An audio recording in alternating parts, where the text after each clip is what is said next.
Welcome back to this opening session where science meets society, putting risk assessment into context. We've heard a lot of different views about the challenges for risk assessors, for science, the importance of contextualization. And it's with great pleasure that I welcome to the stage Professor David Spiegelhalter, Winton Professor for the Public Understanding of Risk and Fellow of Churchill College at Cambridge University, and Chair of the Winton Center for Risk and Evidence Communication. He works to improve the way in which risk and statistical evidence are taught and discussed in society. And my first encounter with David Spiegelhalter's work was as a woman living in the UK, as a user of the communication materials that he helped develop with the National Health Service on the risk and benefits of mammography. So something that it can probably translate to the discussions on risk and benefits in other areas. And he's going to talk to us about communicating uncertainty without losing trust and credibility. David, welcome to the stage.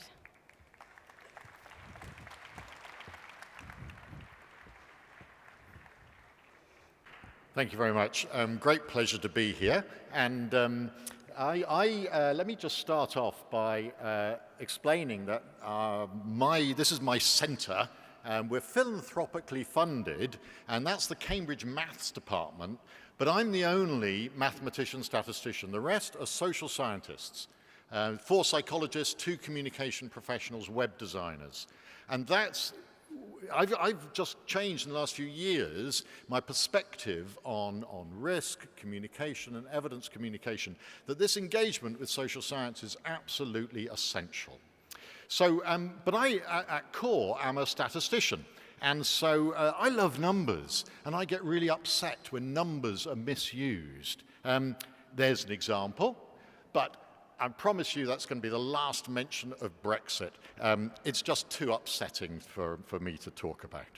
So let me take you back just a couple of weeks to a story you may have read of in the news. You may have seen headlines like this: no amount of alcohol use is safe. No alcohol safe to drink. Global study confirms no amount of alcohol is safe for your health. All safety. Just the name of the organization here. Just 1 drink a day can increase risk of premature death. Now, I must first of all say that contains the phrase increase risk. I have a basic heuristic that whenever I see the phrase increase risk, I stick my fingers in my ears and go blah, blah, blah, blah, blah. Because, and I tell everyone, just don't listen. Until less people can tell you how big that risk is. Take no notice of this whatsoever. This is manipulative framing of a risk story. So let's go to where this paper came from. Is there no safe level of drinking? Let's actually critique this claim about safety. And we find that this is published in an enormously respectable journal in The Lancet by a massive group of people, sponsored by the Gates Foundation, and it was all about alcohol use and burden of disease around the world. But the element that got all the publicity was this claim in the paper: our results show that the safest level of drinking is none. Okay, so what did they find for light drinking? 1 drink a day, 10 grams. The Lancet press release points out that, they said that drinking 1 alcoholic drink a day increases the annual risk of developing one of the 23 alcohol-related health problems by 0.5% compared with not drinking at all. So a relative risk communication. We know that endless studies have shown that relative risks are a manipulative way of communicating risks. They make everything look more important than they are. Now, then they also, in the press release, provided the absolute risks. That means that from 914 people in 100,000 non-drinkers to 918, that's 4 more for people who consume 1 alcoholic drink a day. So these are called expected frequencies. How often would we expect things to occur in a group of people? And that's the recommended, endlessly tested way, good way to communicate risks to people. They're not in the paper. Those numbers are not in the paper. The Lancet press office had to ask the authors for those numbers. Now, the Lancet press office deserve a medal for communicating risk, because the authors did not put those numbers in spite of the Lancet guidelines saying they should. So the Lancet peer reviewers and editors did not obey their own guidelines. It was left up to the press office. So let's put things in perspective. I love this phrase, putting numbers in perspective. What this means is that 25,000 people have one drink a day for a year, giving rise to one extra serious health event. That's the increased risk they're talking about. Now, I want to give this a new unit. We know about number needed to treat. This is the number needed to drink. 25,000 people, one drink a day. Okay, let's put this more in perspective. One 10-gram drink a day is 3.65 kilograms of alcohol a year. So each of these 25,000 people is drinking the equivalent of 16 70 cl, 40% volume bottles of gin a year. That's that many bottles of gin a year that each of these 25,000 people are drinking. Now, multiply that by 25,000 and you get 400,000 bottles of gin for one serious health event. That actually is 40 kilometers of solid gin. Now, just imagine it. It's a marathon length of gin. So people have to shovel this lot down, titrated very gradually to one drink a day for one serious health event. Is this an acceptable risk? Nobody bothered to question that. It was just a claim. This is no safe level. Okay. And what about uncertainty? This is assuming this number is true. Let's look at the uncertainty. In the paper, they provided a graph of the relative risks. Now, you have to have very good eyesight, or you can blow up the bottom bit of the graph, and you see that down around one drink a day, the uncertainty interval is almost symmetric around 0. It's not significant in any sense that it's statistically significant. They are almost equally unsure whether it's harmful or beneficial. So that's the basis for these headlines that went round the world, and many of you will have seen. She's not even confident there's harm from one drink, so how good are these headlines? Now, I get really outraged by this behavior. Oh, I should just say, quick plug, this idea of expected frequencies, what does it mean for 100 people, which has been shown so many times to be a good way to communicate and work with risks. It's now in the UK actually in the secondary school's math syllabus for teaching probability. And a real plug here, we've even written a book on how to teach probability using expected frequencies, and there's a MOOC where teachers can learn how to do it. Sorry, that's a little advert, I'm afraid, a little bit of... Okay, so let's look at another risk story. Oh, acrylamide. Oh, here we go again, acrylamide. Every so often it gets dragged out of the risks of acrylamide, and this was the British Food Standards Agency that at the beginning of last year had a campaign to tell us that brown toast and crispy roast potatoes were a potential cancer risk. Once again, claims of a risk without any statement of magnitude whatsoever or statements of uncertainty being communicated to the public. Now, we get quite excited about this kind of thing, and we are fortunate to get, I get many news stories under embargo before they're published. So we could write a destructive blog about this the day before the news came out. We couldn't publish the blog. It was published at midnight simultaneously with the story, so that we were ready with a counter truth. This is real toast was harmed in the making of this blog. This is not CGI toast. This is the real stuff. Okay, so actually by 11:15 on the day of the campaign, it had essentially been withdrawn, when the Food Standards Agency's chief scientific advisor now claims there is no reason to worry.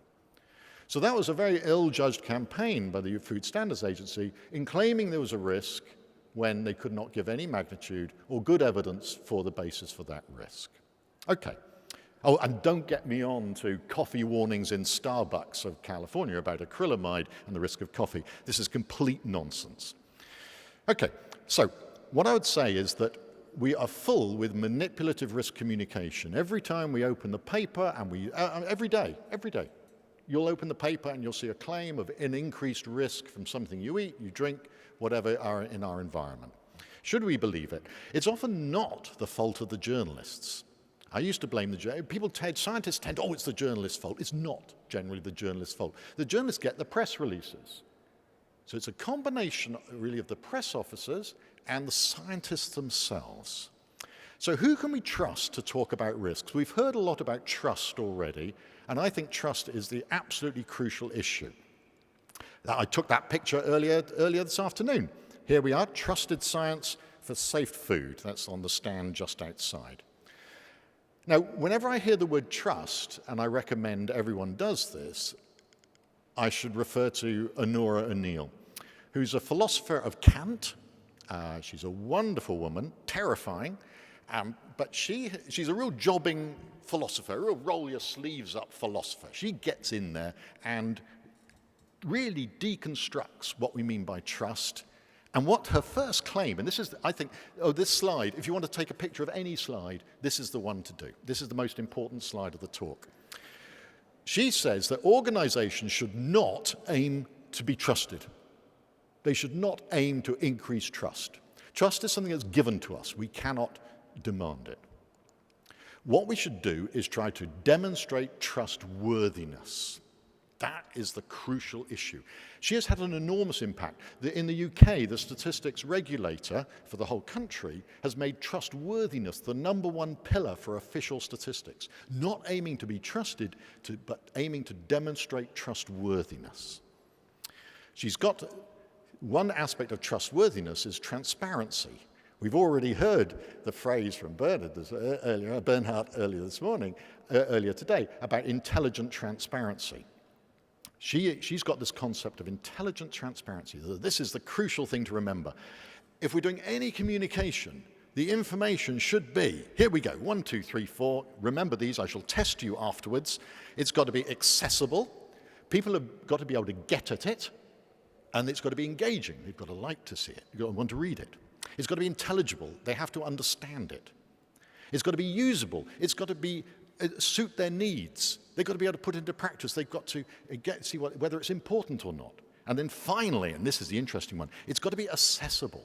Not for everyone. Not everyone should have to check what they're being told. But most people take things on trust. But if particular bodies or groups or interested people want to check it and see the working, they should be able to do it. So those are the 4 things. As I said, I shall test you later to see if you can remember them. Okay, so this session is called Risk Assessment in a Societal Context. What I'm saying is that this is an essential part of this is trustworthy communication, and that means acknowledging uncertainty, having the humility is a good word as well, for acknowledging uncertainty, and showing you're working, not just expecting people to take everything on trust. To those who want to see it. Not everyone will, but you need to be able to show you're working. Okay, so let's just talk about what sort of uncertainty I'm talking about. I got a coin, €2 coin. What's the probability this will be, there's a head, a head when I flip it? 50%, I hear you, Clive. Okay, I flip it. What's the probability this is heads? Yeah, but people are very grudging to say 50% again. You think, oh, no, because it either is or it isn't. It's just that you don't know. You don't know. And I do, but you don't. So what I've done in that little exercise is go through 300 years of probability, identifying that basically, very crudely, there are 2 sources of uncertainty, types of uncertainty we might be interested in. The future, when we can't know what's going to happen before we flip the coin, and that's known as aleatory uncertainty, or chance. We can't know the future. But the uncertainty I'm talking about today is nothing to do with the future. It's to do with facts and science. It's to do with don't know. It's ignorance, a measure of ignorance. And it's called epistemic uncertainty. So epistemic uncertainty is really important. The communication of epistemic uncertainty is vital. And can we communicate our uncertainty about facts, numbers, and science in a trustworthy way? So that's the crucial question. Okay, so there's lots of things we might not know about. We might not know about a single fact, like what caused a particular event. Was this storm due to climate change or whatever? Or what caused this particular outbreak of food poisoning? Oh, my screen's gone. Okay. Directly, we might know about directly measurable statistics, like consumption of particular foods. We might not know about virtual quantities that can only be inferred, like the current risks. We can't see them, we can't measure them, we have to infer them from a model. And we might not know about the science. Is glyphosate a carcinogen, etc.? So all these things we might not know about. This is all epistemic uncertainty.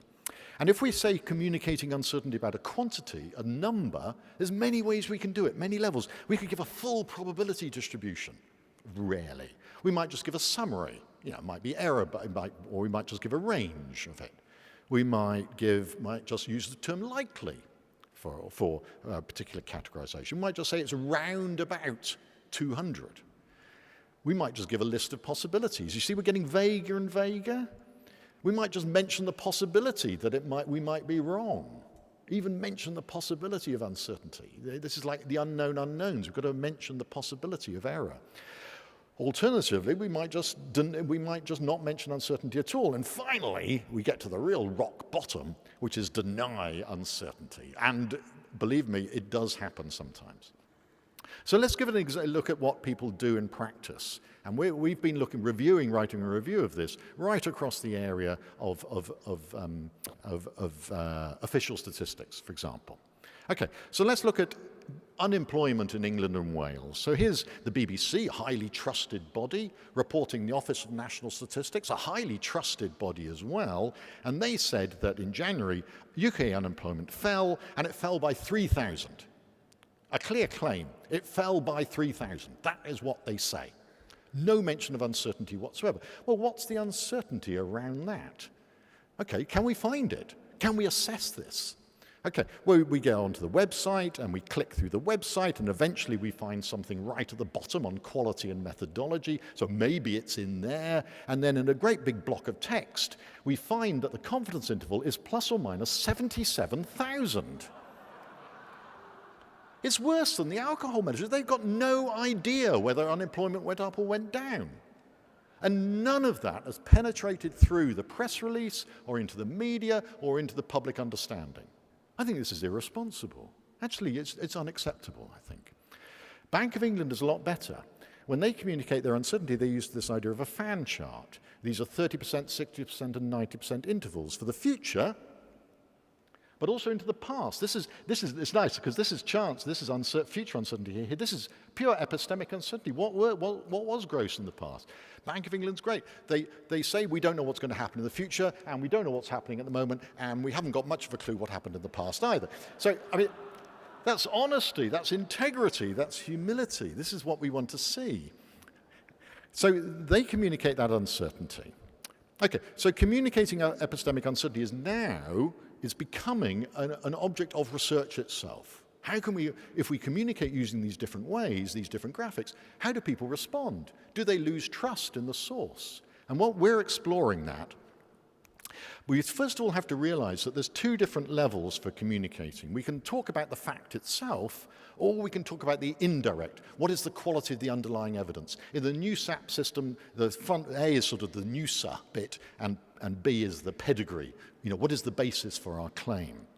And people have realized that both of these can be important. Climate change, IPCC was some of the first who realized that we could have a scale for the uncertainty about a fact. This is one where numbers and words are calibrated, but we can also talk about our confidence in the underlying science. And so up in the top corner, we have confident claims that are based on high agreement between experts and good quality evidence. And so I'll just say here that this says anthropogenic influences likely contributed to the retreat of glaciers. So that's a probability statement. But then, due to a low level of scientific understanding, there's low confidence in attributing the causes of the observed loss of mass in the Antarctic ice sheet. They don't understand about the ice sheet, so they're not going to say whether it was caused by man or not. Very powerful, very powerful. Many people are doing this now. In the UK, there's a whole series of what works centres for evidence-based policy. So in education, they've got a toolkit where they list all the possible things you might do in your classroom, and then they use a sort of TripAdvisor form of communication. This is how much it costs, this is how much, and this is what the evidence is for its effectiveness. And then this is just an estimate of how many months it gives you in your education. So we see that collaborative learning is great, it's cheap, good evidence that it puts 5 months on a child's development. Cool, let's do it. Same thing for health. I won't go through that in detail, but in health, you'll get an estimate of what the benefit and harm is of a treatment, but also you'll get the quality of evidence, the grade scale. Again, a TripAdvisor star rating for the quality of the underlying evidence. We're now doing research on evaluating these communication devices to see whether people understand them, whether they like them. But we're also doing randomized trials for communicating things. So we're looking at the number of unemployed, the number of tigers in India and global temperature change, and then presenting the evidence to people in a randomized fashion, just using an estimate or a range or a verbal qualifier around about something, there's some uncertainty. And looking at how this affects trust. We can do these online with 1,000 participants, and we find, for example, that if we give a range, then the trust in the number goes down. A verbal qualifier, it goes down a lot.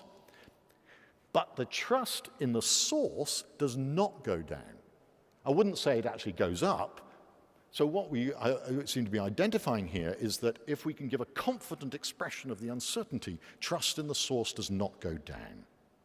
Just finally, we're working with Office of National Statistics on migration statistics, highly contested, highly political, highly uncertain. We don't know how many migrants there are into Britain. We've got one bad survey, that's all. And so in the past, those figures were contributed like this, with no mention of uncertainty at all in the central graphic. And yet those numbers are highly uncertain. That was in February.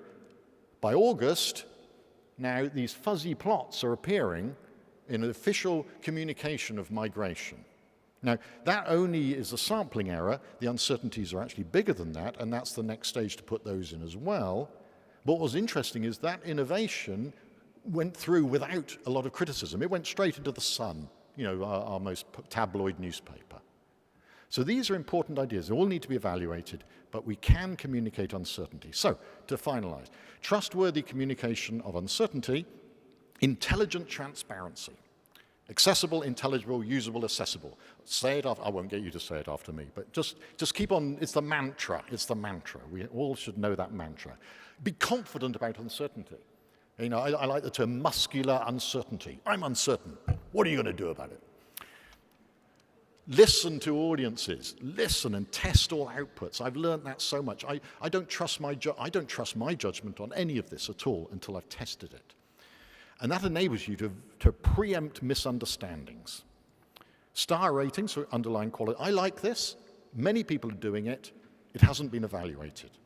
And finally, my plea is to work closely and respect communication professionals and journalists in order to improve the whole quality of our communications. So thank you very much.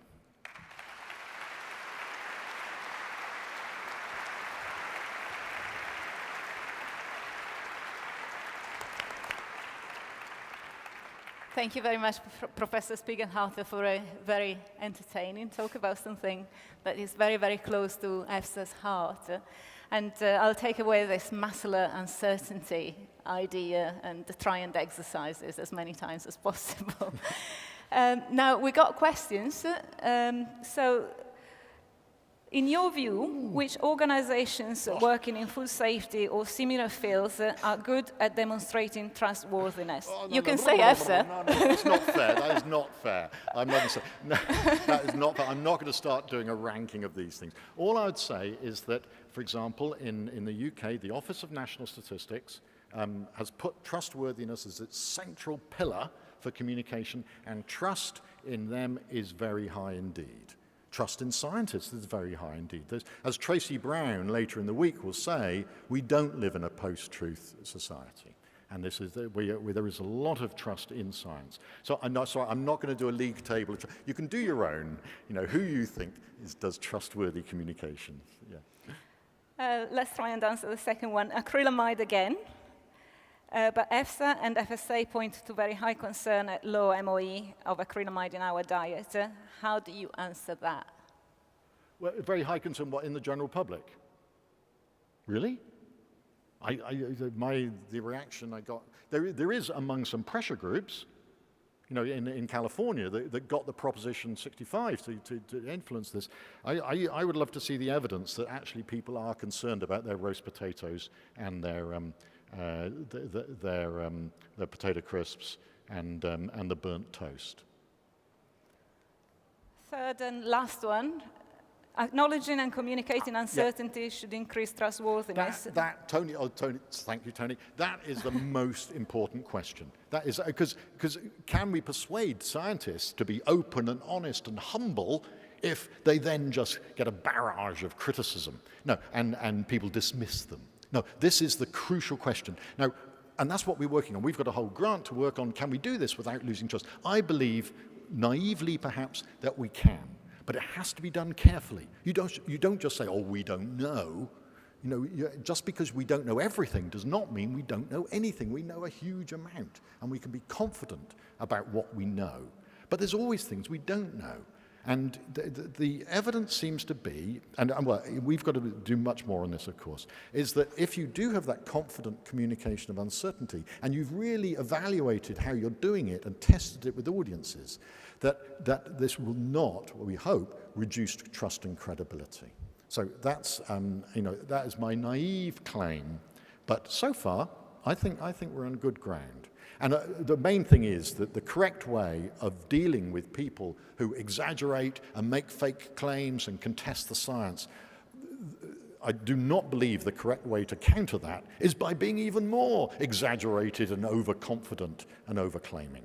In the end, it'll backfire, as it has, I think, in climate science, and that it will lose even more trust in organizations. No, I think we have to retain our integrity, our humility, but not in a casual way, but in a really planned, careful way where we evaluate our messages and we know the impact. We know in advance how those messages will be received by audiences.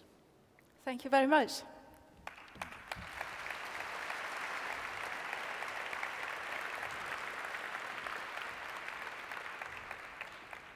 I'd like now to welcome on stage Fern Wixon. Dr. Fern Wixon is a senior scientist and research leader at GenOk Center for Biosafety in Tromsø, Norway, where she coordinates a collaborative for responsible and sustainable biotechnosciences. She is an expert member of the Norwegian Biotechnology Advisory Board and a past president of the International Society for the Study of New and Emerging Technologies. And her talk will be on responsible research, innovation, and risk assessment. Are we there yet? Thank you very much for the introduction, and thanks too to the organizers for arranging such a spectacular event. And it's a great honor to be invited to be here together with my esteemed panel members to talk to you about responsible research and innovation and how it might be applied to risk assessment. So I want to put my take-home message right up front before I lose all your attention.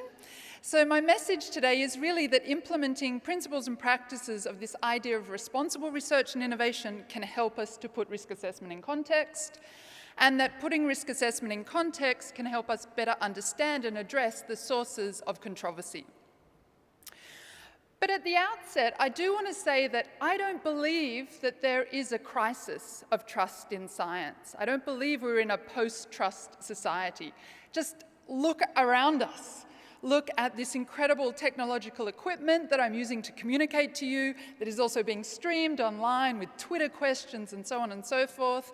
Think about the transport you took to get here, the medicines or vitamins you consumed this morning, the mobile phones and technologies that are threatening to distract you from what I'm saying. We are deeply engaged with the products of science and technology. They structure our lives in very fundamental ways, and in the most part, we almost don't notice it. We trust it, we accept it, we go along with it. And I do believe that that is the norm in this modern day society. We're not in a post-trust society in terms of science in general.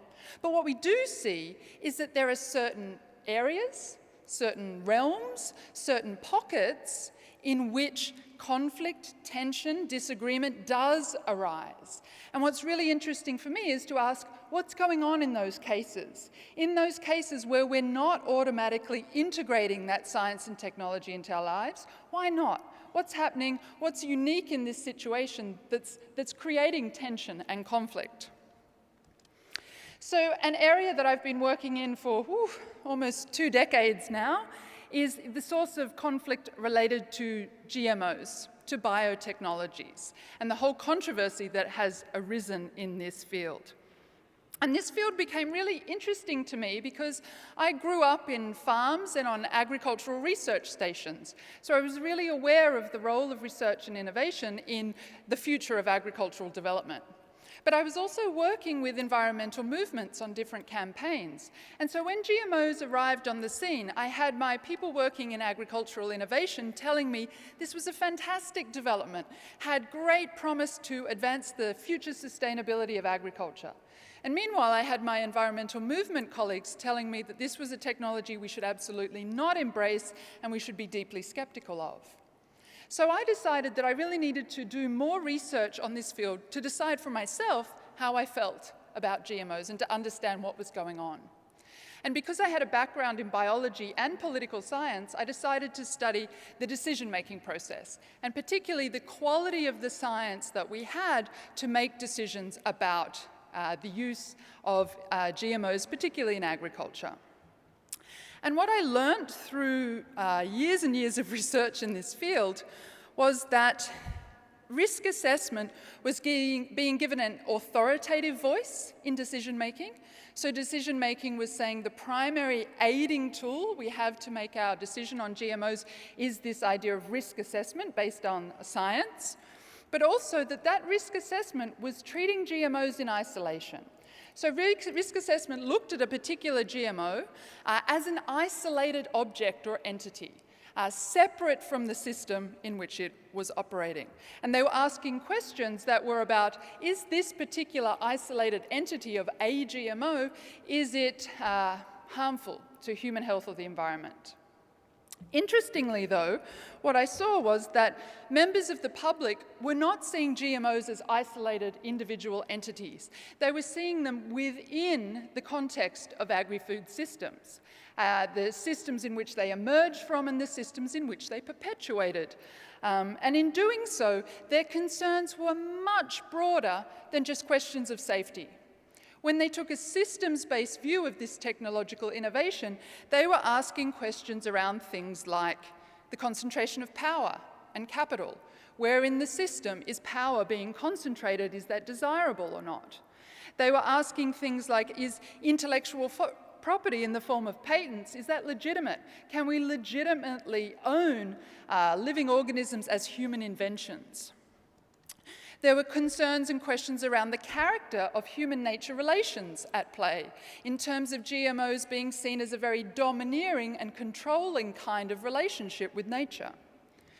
There were divergent visions for the future of agriculture. What kind of future did we want? Did we want large monocultural cropping systems, or did we want more localized, diversified cropping systems? There were different questions about different paradigms of knowledge. The paradigms of knowledge that were looking more in a reductionist or essentialist way, and those that were more holistic or dispositional. And there were absolutely competing narratives about development and progress. Was this technology an example of development or progress, or was it just another example of white men imposing colonial rule?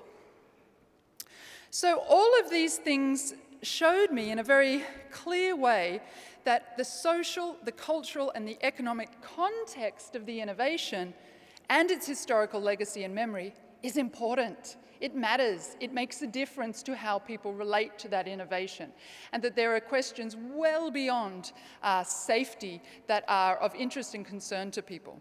So that context within which an innovation arises and operates is really important. But then I started thinking, is it only important, is context only important in the way that publics are thinking? And what I saw was that there was not only controversy arising in how publics view GMOs, but there was controversy in the science informing risk assessment. So the science that was being used in risk assessment, there were deep fights and very emotional, very aggressive kinds of confrontations going on about what was considered quality science to inform a risk assessment. So I got really interested in what was going on in that controversial area. Why was that controversial? And I started doing ethnographies of ecotoxicology laboratories, so going into ecotox laboratories and hanging out there, talking to the scientists, watching what was going on, studying the practice of science in these cases. And what I saw was a lot of what Kevin was talking about earlier, these kind of micro choices, choices about what kind of organism to study, what kind of time frame to study, what kind of endpoints to look at. That all of these were definitely value-based judgments that I saw arising in the ecotox lab. So the scientists there would tell me things like, this experiment we're doing, it's kind of ecologically irrelevant, but it is what they want. And the they was the risk assessors and the regulators. And so I'm sitting there as an outsider asking, why would a risk assessor and a regulator want an ecologically irrelevant experiment? What's going on here? And in this case, it was that the ecotoxicologists were following international standards for how the study should be done. What kind of organisms, how long, what kind of endpoints, the international standards of things like the OECD. So then, of course, I got very interested in how did these standards come about. I started visiting standards meetings, and of course I saw that there was very much an economic and political dimension in how those standards came about. Following standards organizations and being involved in that work is extremely costly, and the people who are there are the people who can afford to be there. And that doesn't mean the best available scientists in this field necessarily. And there are political negotiations, and they're considering things like practicalities, time frames, what's costly, what's effective, what can we do in practice, what animals are easy to keep in the lab. And so all of these factors were influencing both the standards organizations, and that was influencing the scientists' choices. That means influencing the kind of knowledge we have to perform risk assessment. But the scientists were also telling me things like, I want to do safety research in the public interest. But to do this, I have to obtain my test materials illegally. Is that ethical? And expecting me as the social scientist or philosopher in the room to help them with that issue. And of course, why it was illegal had to do with the intellectual property rights that are connected to GMOs, meaning that if you wanted to obtain that material for independent safety testing, you have to ask the owner of those intellectual property rights. The owner can deny you access, can refuse to give it to you for testing, or can give it to you with all kinds of caveats like, I want to see the research and I'm going to say whether it's allowed to be published or not. So what I could see then is that even in the realm of the development of the safety science, the social, economic, legal, and political context and the ethical issues associated with it matters. It was important. It was influencing what kind of science we had available to do a risk assessment, influencing what we actually knew on the ground. So what do you do about that? So you see, context is important, context matters. We have to try and incorporate it and integrate it into the way we govern new and emerging technologies. How do we do that? Around this time, I started working with the field of nanotechnologies. And nanotech was coming on the back of the biotech wave. So it had seen what had happened with biotech, and there was a very big commitment to avoiding that situation.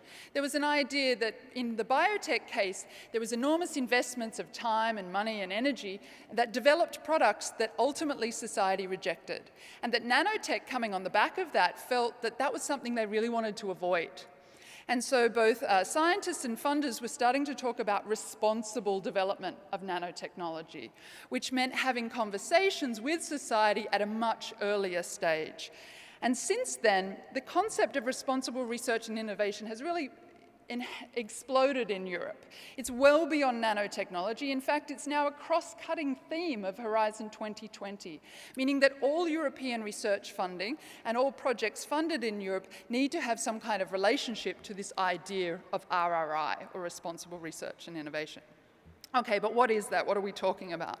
There are many different definitions. I don't want to get into the debates about what it is, but in general, people will agree that it's about a process of aligning research and innovation to the values, needs, and expectations of society.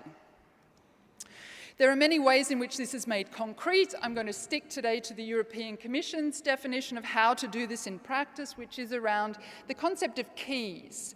So keys for responsible research and innovation, which means that we can't do research and innovation in the ways that we've always been doing it in the past. We need to have things like open access, public engagement, gender equality, ethics, science education, and governance. Now, of course, none of these things are new. They emerge from previous work that's been done in areas like technology assessment, the sociology of science, and so on.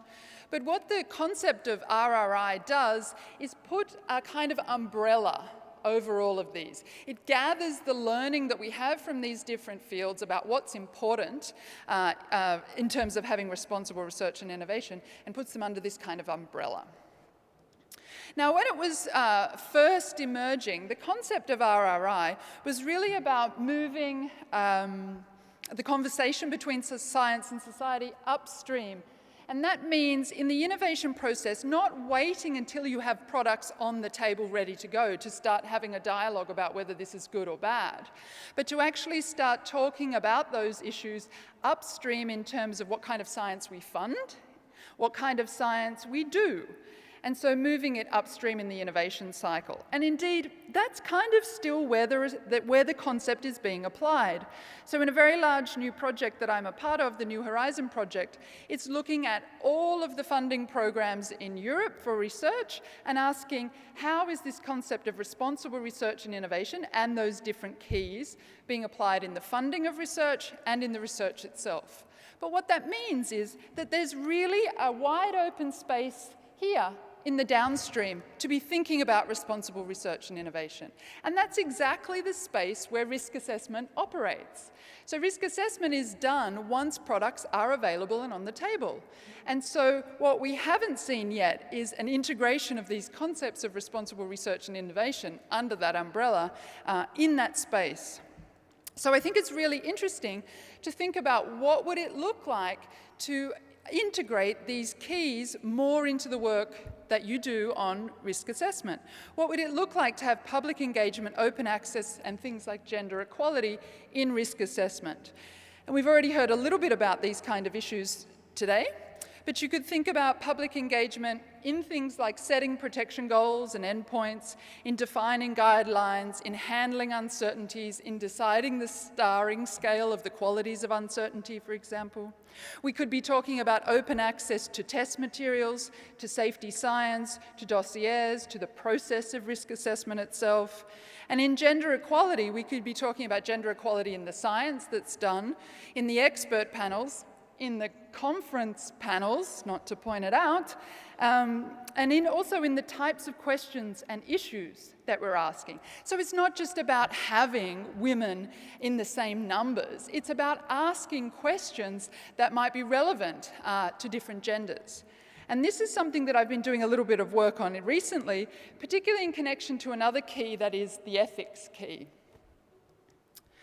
So I've been looking, for example, at feminist care ethics and asking what are the types of things that feminists care about when they're asking ethical questions. And it's not about how many people are going to die or not die if something is introduced into society. They're concerned with things like relationships. How will it affect relationships? How will relationships shift? They look at context, which means there isn't one pronouncement of what is good or bad. It will be different in different contexts. They're particularly interested in power dynamics, how power is shifting and where it lies in a system. And they're interested in dependencies. Where are their dependencies? Where are their vulnerabilities? They're interested in the role of emotion, and they're interested in the kinds of stories that we tell ourselves about who we are, what kind of a future we want to live in. And so I was realizing that these are questions we don't ask in the governance of technology as it's currently done, when we're focused narrowly on questions of risk and safety. And to do it properly in the governance, we would need whole other kinds of questions, which I don't have time to go into today, but you have the reference that you can look at if you're interested in that. And what was really interesting for me was that when we took these feminist care ethics ideas and concepts that were of interest, we saw that they really helped us to understand the controversy. So when you ask questions about power, you see why that's an issue of controversy. When you ask questions about dependencies or narratives, visions, concepts of who we are and where we're going in this world, this is helping you to understand the controversy. But I also think that if we were to apply these keys of responsible research and innovation, and you don't have to call it that, the term is somewhat irrelevant, but if we were doing things in risk assessment to truly try and enable open access, to really achieve public engagement, to take gender equality seriously, to integrate ethics and science education, we would really have a much better chance of understanding what these controversies about are now and addressing them. Although, of course, this would require a radically different kind of governance system. So I would really encourage you to think about your own spheres, the own areas in which you work, and to ask yourself the question of how far have we come with these keys? Do you see in your field significant levels of gender equality, or public engagement, or open access? Where are there opportunities to do more? And also, what are the challenges that stop us achieving these things? And what would it look like if we did achieve these things? These are kinds of things that I would love us to have conversations about either in the question time or throughout the rest of the conference to see where you think improvement potential lies in these areas. So returning to my title, RRI, are we there yet? Do we have responsible research and innovation? Certainly you can think in your own spheres, how far have we come in achieving those kind of keys in practice? But I would certainly say, no, we're not there yet. It's a really long journey because we're talking about deep cultural change. We're talking about creating governance systems that are radically different to the ones that we have today. They're asking much broader questions, different types of questions, and they're doing their work in very different ways. So it's a really long journey and involves deep cultural change. But I would say that if we're working to implement these principles and practices of gender equality, of open access and of public engagement, etc., this will help to put risk assessment in context, and doing that will also help us to better understand and address the sources of controversy that we see. Finally, of course, I have to thank the team members and projects that have all been involved in feeding into this research. So thanks for listening.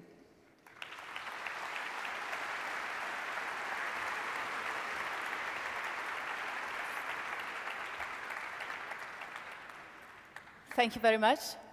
I'd like to see if there are any questions, and probably we've got just time for one. We got it here,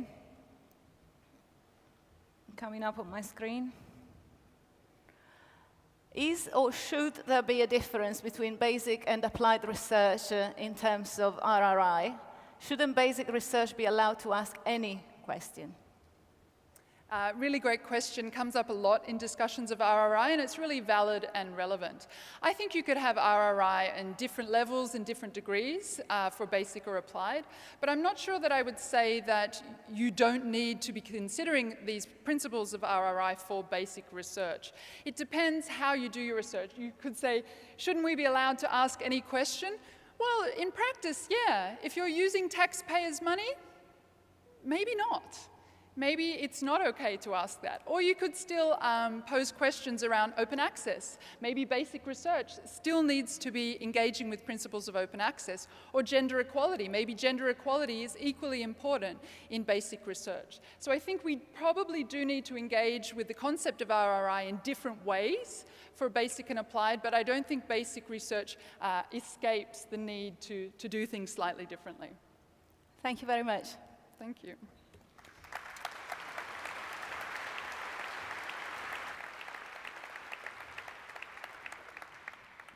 Thank you to all the speakers that have given us food for thought for the afternoon session.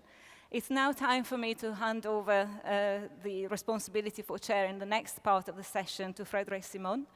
is editor of Euractiv, the online media specialized in EU affairs, and is also the correspondent from Brussels for France 24, the 24/7 international TV channel. And Bernard and a number of other colleagues present today have had the pleasure of being interviewed, intellectually challenged by Frederick, and I'm really pleased to welcome him on stage to continue this session. Here are the questions that you might want to ask answers to the panel.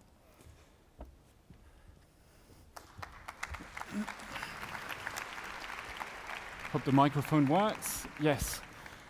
So welcome to all of you, and thanks for joining us today. There's a big number of people in the room. Let me introduce this panel discussion with a brief reflection on what we've heard so far. So one thing that stands out from the presentations that we've heard until now today is that risk assessments don't happen in isolation, right? They always take place within the broader context of society. And society, as we all know, is made up of people like you and me with different views, different opinions.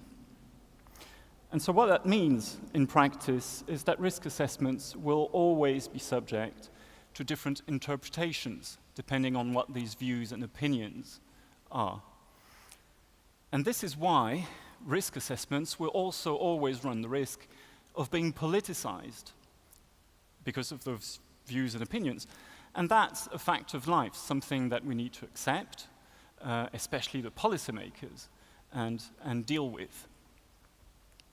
And this is why I have the pleasure today to welcome on stage a number of people who are directly involved in a way or another in dealing with that wider context that I was talking about, whether as regulators, as politicians, or as influencers. So let me now invite on stage Klaus Behrendt from the European Commission. He's in charge of pesticides and biocides at DG Health at the European Commission. Julie Girling, she's an MEP from the European People's Party. Please join us on stage, formerly from the Conservatives. Monique Goyens, Director General of BEOC, the European Consumer Organization. Jorgo Riss, Director of Greenpeace, the European unit based in Brussels. Bjorn Hansen, Executive Director of ECHA, the European Chemical Agency based in Helsinki. And finally, Bernard Earl from EFSA. Now, welcome to all of you, and thanks for joining us today. Now we have about an hour ahead of us to discuss about this wider context that we were talking about earlier, but we also want this conversation to be interactive, so this is why we're asking you to have a second round of polling. You've been having, at the beginning of the conference, via the app, a first round of polling about what makes a fit-for-purpose risk assessment. So if you can get your smartphones out, we're doing now a second round of polling so that hopefully we can then compare the results of the second round with the first round and see if there are any changes. We'll examine the results later on after we've started the conversation with the panelists. And second, of course, you can also engage with the panelists by using the conference app, or simply by raising your hand. I will try and take a few questions towards the end of the conference. There will be microphones circulating in the room for you to be able to do that. So, I think we're all set, so now let's get the conversation started. And I would like to maybe start by asking our panelists about what, in their view, makes a fit-for-purpose risk assessment. So we had these 9 criteria that were listed for us. So if you had to choose, say, 2 or 3, which ones would they be? And I'm asking you explicitly to not say all of the above, but to choose from the other ones. And so let me start with you, Klaus Behrendt. What would be your 2, 3 main priority ones? Yes, Philip, thank you. And indeed, the easiest answer is, of course, all of the above, as the majority of those answering have already chosen. But if I had to choose just 3 of them, I would probably choose the one framed by clear policy goals and therefore based on relevant science. And the reason is that what I see and what I noticed in the various pieces of legislation for which I was responsible for the implementation, the goals are often formulated in a relatively abstract way, like no harmful effects or no unacceptable effects on health, environment, and so forth. And it is very difficult to translate that into concrete goals. I think the previous speaker referred to engaging with society for agreeing on protection goals, and that is indeed a difficult exercise, but it's really necessary to have a good risk assessment. The second that I would choose, and I have a slightly different wording here on my paper, is the providing open access to the evidence base and make it transparent and accessible. So quoting Professor Spiegelhalter, this accessible, intelligible, usable, accessible are certainly elements that are very important. And the third one would be, for me, the properly communicating the results. There's a fourth one which I'm also tempted to name, but it's not, in my view, not exactly risk assessment. That is this weighing of potential benefits versus potential harm, but identifying the possible benefits of a technology, of the object that you are assessing, in order to compare it to the risks. That, in my opinion, would also be quite important and relevant. Good, thank you. Let me turn now to Julie Gooding, so the other side of the legislative making bodies of the EU institutions. Trudy Gooding.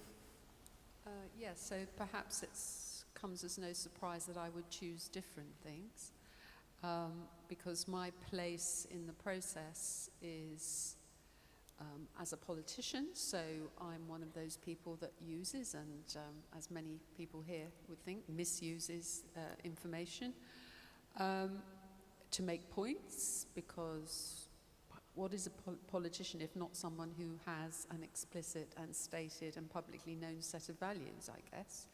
So probably of all the people in the process, I'm the one who is the most transparent in that sense. My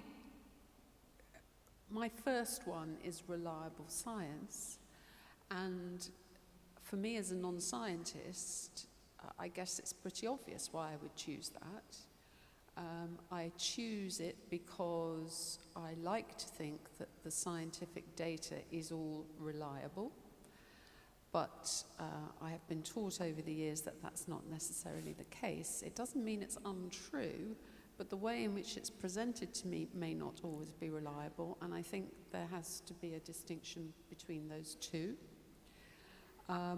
My second is weighing the risks and the benefits, and I think it's, for me, probably the most important part of the equation, because we live in a society, and this often comes through to me as a politician, where people don't expect any risks. They almost expect us to have eliminated the risks from their lives, particularly around issues like travel, food safety. They are horrified when there are any food safety issues that come up, and we're an awfully long way away from that sort of basic bit of human life where you smell it, and if it smells okay, you eat it. We're a long way away from that. People expect all kinds of affirmation and guarantee over the food that they eat.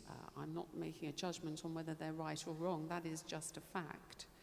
And therefore, we start from the fact that people don't accept any risk at all. So I think it's terribly important that we start to state that there are risks and make it clear that risks exist.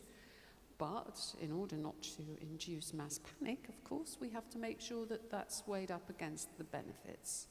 And I don't think we do that well enough. I think sometimes we're far too precautionary in the sense of, well, if there's a risk, ban it.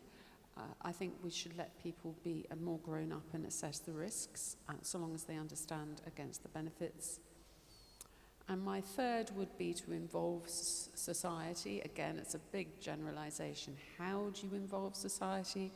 One thing I've discovered in my years in politics is that many people don't want to be involved. Maybe that sounds very cynical, but actually there's a huge amount of people who do wish to be involved, and there's an awful lot of people who don't want to be involved and just want to be told, this is okay, that's not okay, so carry on with your life. So there is a risk in involving society in that you're only involving those who want to be involved.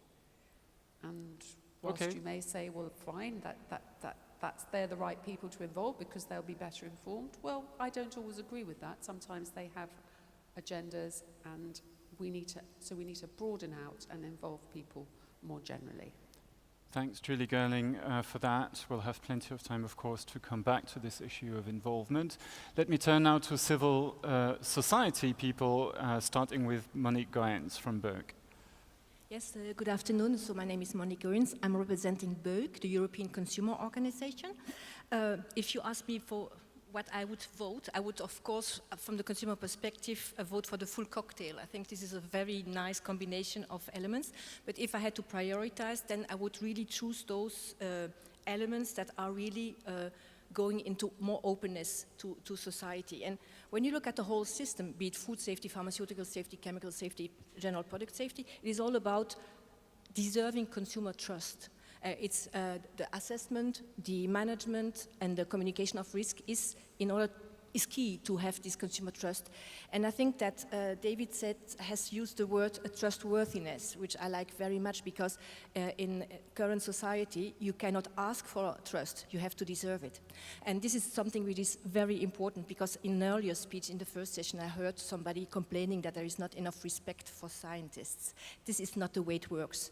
You need to deserve, you have to work to obtain and to gain the trust. That's why we believe at BEUC that agencies need really to be more and more open towards societal concerns and towards society. We live in an information society. Consumers, citizens, people expect information. We also live in a disinformation society. That means that people need to find reliable sources. They are looking for trustworthy sources. And this is really certainly very important. And we are out of the era of paternalism. You cannot just tell people, trust me, I'm a rocket scientist, or trust me, I'm an EU agency. That doesn't work anymore. You need to come up with information, with evidence, with fact, and also with an attitude of openness. Tell them what you do, tell them how you do it, tell them how you reached a decision, tell you whom you asked for an opinion when reaching that decision, tell you when you couldn't get a decision, tell you when you're uncertain, tell them when you're uncertain. And in my experience, when you manage uncertainty in a way that communicates uncertainty to people, in the long term, you have more the trust than when you communicate certainty and then you have to change your mind. I'm coming in from Belgium. In Belgium, we have a lot of miscommunication when it comes to food safety issues from the national authority, I insist. And this really is very difficult for consumers to manage. So this is certainly something where we would call for more transparency, but also more engagement and inclusiveness. For me, those are the three issues. Now, a personal message to David Spiegelhalter. I've very much liked your speech, very entertaining, very good message, but you lost me on acrylamide. Because, of course, the headlines were misleading, but there are real concerns with acrylamide. They have been voiced by EFSA, they have been voiced by my organization, who is not a headline searcher. And it is very important not to kill the baby to throw the baby away with the bathwater. There are consumer behaviors that needs to be changed in order to have a safer use of crisps or toast or French fries or Belgian fries. So please have a more nuanced approach, even if it's funny. You should not just bash those people who present risks, even if the headlines of the news, the media, are not really very correct. I will take the criticism about the news media as well. Jorgoris from Greenpeace. So your 3 top criteria for risk assessments. Yeah, good afternoon, and thanks to EFSA for inviting us. Greenpeace, I'm here with my colleague Franziska. I'll choose 2 from the list, And there are another two which I would have suggested to put on the list. And those four together are the four criteria which for Greenpeace are essential if you want to have trustworthy communication in risk assessment. So the two from the list, the first one is use studies that are publicly available and peer-reviewed. Do not use secret science. That's the first one. The second one from the list is recognize uncertainties. Be explicit about gaps of data and about uncertainties. Tell people what you don't know and be clear about that. And then 2 points which are not on the list, but which are essential for us, is ensure there is no conflict of interest and the people involved in making the assessment. No conflict of interest between vested interests and the regulator in this case. And the fourth point, which also wasn't on the list and which is crucial for us, is ensure that you have covered the breadth of evidence. So you use only published peer-reviewed studies, but not just from the applicant, also from independent scientists, and you make an effort to ensure that you have covered a wide range. With these four criteria, we believe that you get a lot more trust. You become more trustworthiness and you'll get more trust. Thanks, Jorgo, for that, and also for being brief. I will turn to Bjorn Hansen first and leave Bernard Earl the privilege of being the last in this case. Bjorn Hansen, your preferred criteria, go ahead. Thank you very much. And selecting 3 from the long list is difficult, but I'll go for it. I'll start with the policy framing point.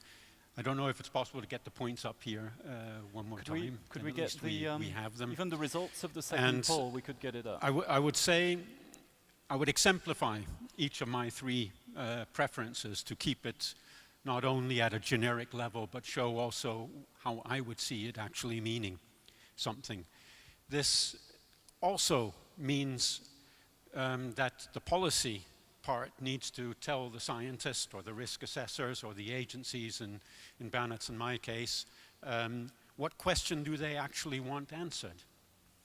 And I'll give an example. It's a big difference whether the question that our colleagues in Brussels want answered is there no risk, or could you find a risk? In some chemicals where you have lots of data, those 2 questions have the same answer. But in the area where we work in ECHA, generally there's a lack of data compared to a database like pesticides. And therefore it makes a big difference which of these 2 questions it is we are answering. And that's the policy context. Who's burdened with proving something, et cetera, et cetera. So I think the framing of clear policy goals is the first step, and which questions is it that we as scientists are expected to answer. Next one is based on reliable science. Now, that's of course a statement that nobody can be against. Now, I want my decisions made on unreliable science. So again here, I need to qualify. In my realm, reliable science is a rarity in the sense of not that the science we get is not good, but the science we get is normally not sufficient to make a reliable judgment. And therefore, what I think is very important and lays behind that statement is being clear on what you know and what you don't know. And I think at the EU level, we have many very good examples of where we have done risk assessments, where we've made it clear what we don't know. I remember one in the late 90s on pentabromodiphenyl ether and the concern for breastfed babies, where that risk assessment made it very clear what we didn't know, but also what we knew. But we can still learn a lot, I think. But that would be my second one. And the third one is communicated properly. Again, a statement that you can't be against. No, I want improper communication. But what I feel behind that statement is that it's a responsibility of the scientist. If you call ICA what we do scientist, I prefer to call our work the work of regulatory scientists, that we communicate what we see in a way that enables the policy to take their responsibility to take a decision. Because obviously we can communicate in many ways, and sometimes we can communicate in a way that actually makes it a little bit too easy for our policy colleagues to take their decision because they are not enabled to take their responsibility. So that's another area that we, if I look at my agency, who's developed a lot over the many years, but we still need to work a lot on, is to communicate properly the science, not in a way that the whole world understands every little bit of it, but so that the policy level is able to take their responsibility and their decision. And here, one little remark also on this. This does require a lot of dialogue to ensure that each side understands each other, because you cannot tweet the outcome of a risk assessment. It has to be embedded in a common understanding. So dialogue is the foundation of all those three points to actually function, I think. Thank you. Thank you very much. So I'm turning now to Bernard Earle, and if we could show the results of the second poll while Bernard Earle is explaining his three top choices for risk assessment so that we can compare the two and then maybe have a follow-up discussion. So Bernard Earle, the floor is yours. Yes, thank you very much. And maybe not surprisingly for EFSA, where we have, and Professor Spiegelhalter has shown it, we have the strapline Trusted Science for Safe Food. We start with science. I would say reliable science, and we have to qualify what reliable is the basis for everything. It doesn't make sense to communicate about something we would not believe it's reliable. So it's the basis, it's the main product that we try to deliver is science that encompasses all the evidence that is available, and then we can discuss what is legally foreseen, which evidence we use to, in what extent, and how do we, I would say, bonder evidence that has to come, let's say, from applicants versus, or together with evidence that is published by scientists and to be found in the scientific literature. But I think the basis for all what we discussed here in risk assessment is science that is reliable in the sense of it can be scrutinized, it can be disproved, it can be improved following the principles of science. I think that would be, for me, a starting point. The second one would be the involvement of society. And actually, as EFSA, we try a lot to involve society with our engagement, openness, transparency approach. Yes, we try. I think with stakeholder engagement and putting our sometimes even our scoping papers, our draft opinions for public consultations, for discussion groups out, I think is quite advanced. Something where we should be better in is, from my point of view, hidden value judgments in what we think is pure scientific risk assessment. And many of our speakers were pointing to that today. So I think we have to make this visible, and we have to engage with society also to get these value judgments right. In terms of what you mentioned, the RRI, the openness, the transparency, the gender equality, I think we still can be better. The third one would be communication. All our science doesn't make sense if it's not communicated properly and if it's not accepted by society as a valuable input, not the only one obviously, but a valuable input in policy making. So if we are not able to communicate, and that's tricky because we are not communicating only to risk managers. We are communicating, we try to communicate to 500 million people. So communication is essential to get and to enable decision makers to take decisions. That would be my three choices. Okay. Looking at now the results of the second poll and ignoring the question, or the option rather, which got the most answers, which is all of the above, it seems reliable science framed with clear policy goals is what gets the most scores. We've heard this thing about having clearer policy goals. Now, is that something you on the panel feel in the case of food risk assessment, that the policy goals could be clearer? For example, could there be a policy goal to say we want to reduce the amount of pesticides used in agriculture. We want to reduce the amount of agrochemicals. That was something that was done in France with not a lot of success, but there was that goal. Is that kind of policy formulation missing, or is it not strong enough in your view at the European level currently? And maybe Klaus Behrendt can give us a bit of insights on how this is formulated at the European Commission? Yes, I will try, and it's also the point that I picked as the first one.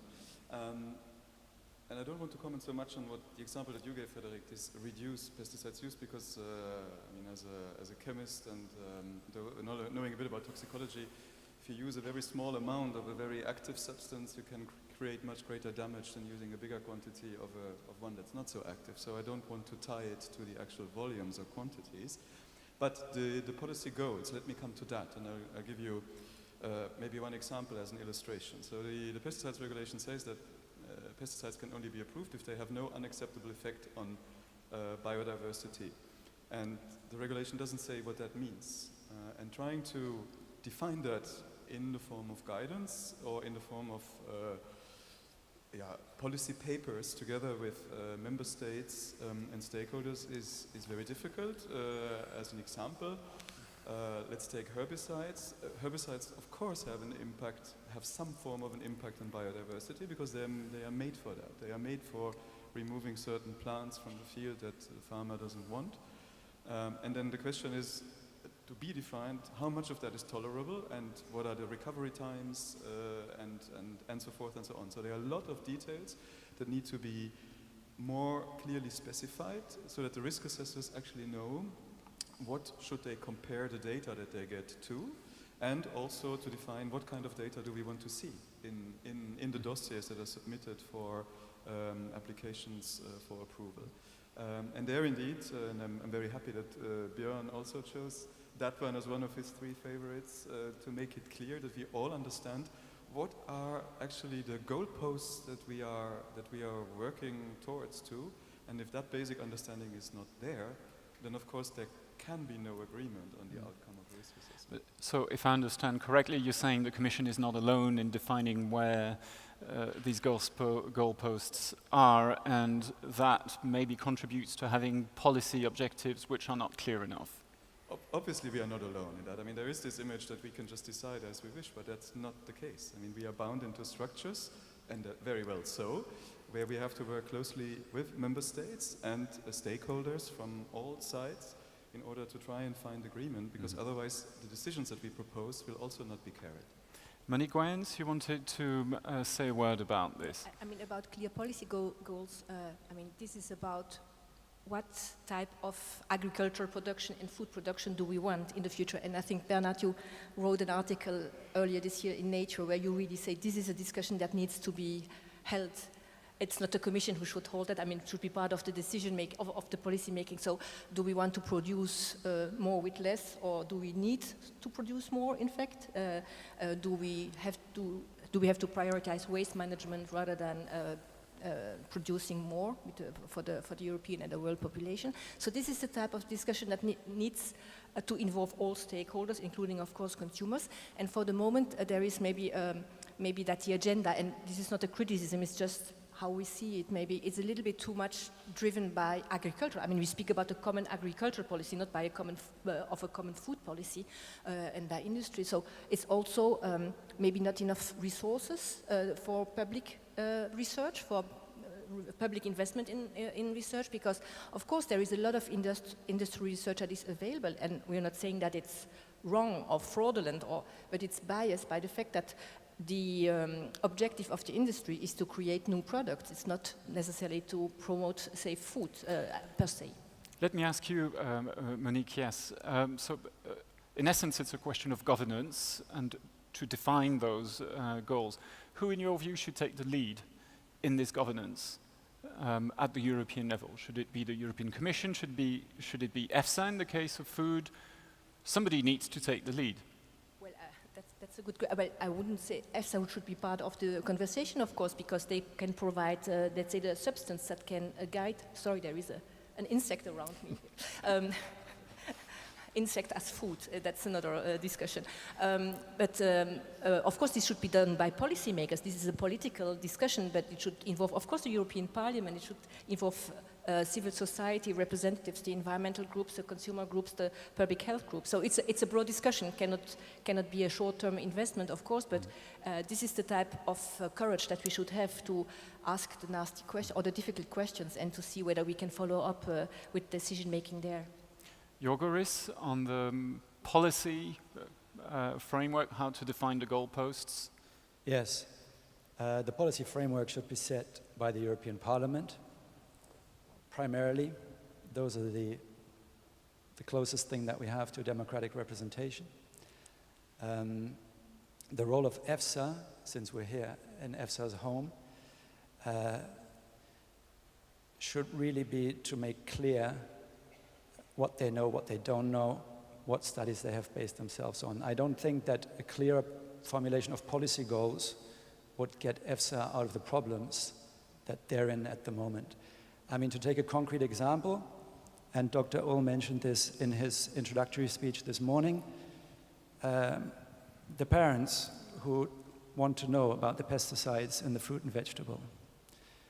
And you said very rightly that at the moment EFSA can actually not respond to their question, because you're telling them it is below, it is at the safe level or below for that particular chemical, but we don't know what the combination is.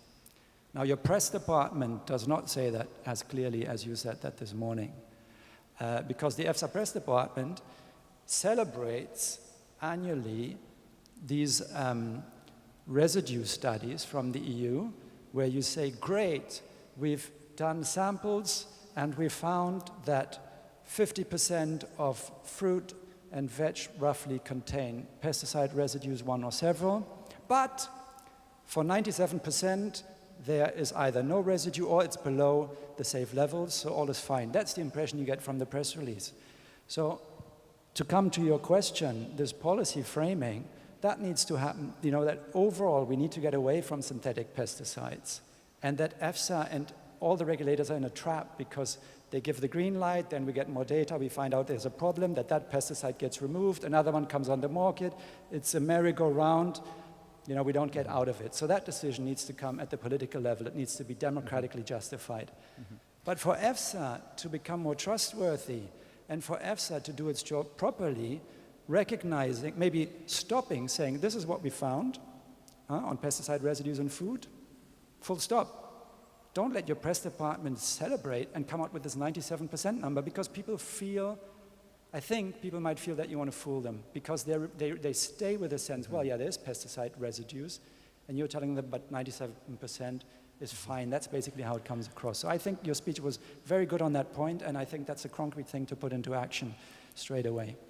Okay, let's hear now from the agencies. I think you wanted to react briefly, Bjorn Hansen or Bernard Ull, whoever wants to take first. Thank you very much. I would not go immediately into the pesticides report, although I think I have to defend our press department, or otherwise I would look stupid here, or neglecting our colleagues. No, I was going back to the original question first, the policy framework. I think there are two different levels that could be meant here with policy goalposts. One is clear policy decisions. What kind of agriculture do we want to have in Europe? That is not a risk question. That is a question of sustainability, biodiversity, inequality, accessibility, structure of agriculture. I don't need risk assessment for that. That is value-based policy making. And there's actually a reform of the common agricultural policy, which is in the pipeline currently, so maybe that's the right place to do it. The CAP reform is in the making, and we will see, but that's obviously highly political and highly economical, and it's not up to me to judge that. But that is clear only policy. But then there's something else which was also mentioned today, which is policy guidelines to do risk assessment. And that's a different story, because their policymakers would tell risk assessors, how do you deal with uncertainty? What default values do you take? What uncertainty factors do you include in your risk assessment? And many more questions that we think are value-based and should not be camouflaged as if they were pure science. And this is often criticized, that we don't get this risk assessment policy guidelines from the risk managers. Okay. So I think there's something missing. To the last point, I hope that we are not celebrating anything when we publish the annual pesticides report. We are just reporting facts from 80,000 samples that are analyzed by the member states. But we know that scientifically we are not yet there to do proper cumulative risk assessment. But at the end of this year, we will have the first breakthrough. So we are working on that for more than 10 years. And I think you know that we are working on that together with our member state colleagues. And I have to say it here, would we be better funded? We would be faster. Better policy guidelines, you said, so maybe Bjorn Hansen can say a few words, but where would they be? Would that come in the form of the general food law, for example, Bernard Earl? Or would it be elsewhere?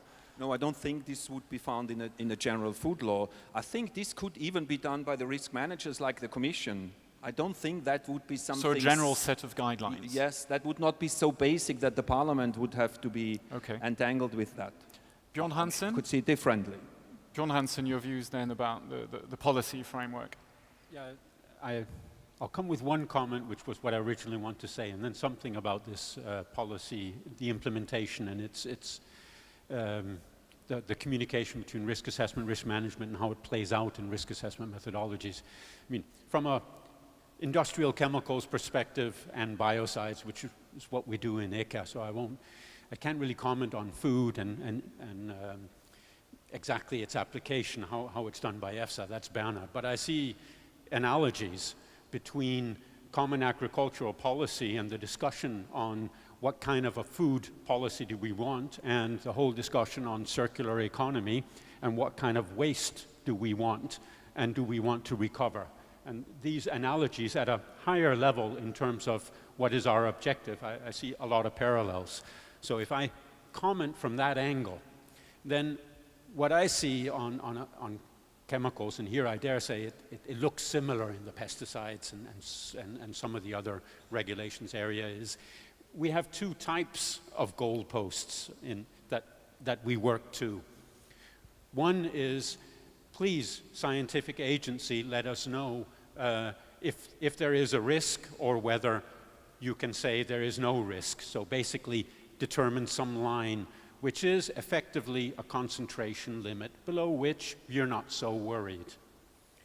And then you have the policy approach, that's another pole, which is we do not want this type of chemical, whatever the level, in a certain product. Now, in the chemicals area, we don't want carcinogens, mutagens, and reproductive toxogens in consumer products. Basta. And those are the two goalposts. And I think one of the confusions that does happen, and this is not a purposeful confusion, this is a little bit who takes vividly and clearly the responsibility, is sometimes Bernard and I, we do a risk assessment and come up and say there's no problem. We don't see that there's a big problem, meaning we think that below the observable concentration limit, there's no unacceptable risk. But then somebody comes and says, yeah, but I find it in these products. And you can't have a carcinogen in this product or there, or a reproductive toxogen. And that's where some of the confusion, I think, at least in the debate, comes up. And that the root of that is, well, we have made a policy choice that the criterion to restrict some way the use of a chemical is sometimes risk-based and sometimes presence-based and its hazardous property. So that I think is important that we articulate that jointly from the agencies and our policy responsibles when this is the core of one of the problems. In terms of... Maybe because Monique Goins wanted to say something, and I want to reserve a little bit of time for the others as well. So very quickly. I'll just say very quickly, risk assessment is a dialogue. Our risk assessment methodology, just like in ICA, we also do the technical part of risk management plus the technical part of socioeconomic analysis. All those three issues is you develop the methodology through a constant dialogue with the risk managers in order to ensure that what we deliver suits them, but also that the concerns that they have is built in to our decision making. So it's never pure science and pure, but transparently agreed methodologies like our assessment factors that we use, for example.